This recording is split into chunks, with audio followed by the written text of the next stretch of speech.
Un des grands moments d'un cheminement de foi est le regard en arrière, vers le passé, pour y discerner comme les traces de Dieu.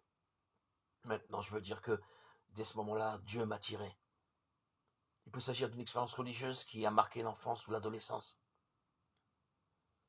C'était le soir, devant la mer, j'étais saisi par l'immensité de l'océan et la beauté de la lumière. Il peut s'agir d'une blessure morale durable. J'étais celle qu'on n'aimait pas. Ce fut peut-être une curiosité, il se disait croyant, et personne ne savait m'expliquer ce que c'est être croyant. Ou bien ce fut l'appel, discret mais fort, d'un témoignage, d'un témoin. Quand j'ai vu cet homme prier, je l'ai envié, je voulais savoir où il était parti dans sa prière. On retrouve de telles réflexions dans la Bible. Vraiment, c'est le Seigneur qui est ici, et je ne le savais pas.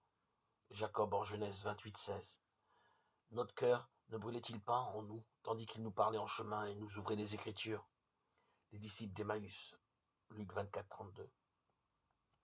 Dieu nous a rejoints, comme le Christ qui abordait incognito les disciples d'Emmaüs, le Seigneur ne nous a pas dit son nom. Il nous accompagne dans notre recherche. Il nous aide à creuser les questions de la vie, à élargir l'existence, l'horizon de notre petite vie.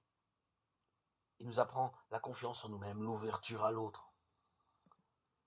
Quelques secrets de bonheur, comme de vivre au présent, Matthieu 6:34, ou de pardonner à qui m'a offensé, Luc 17:3-4.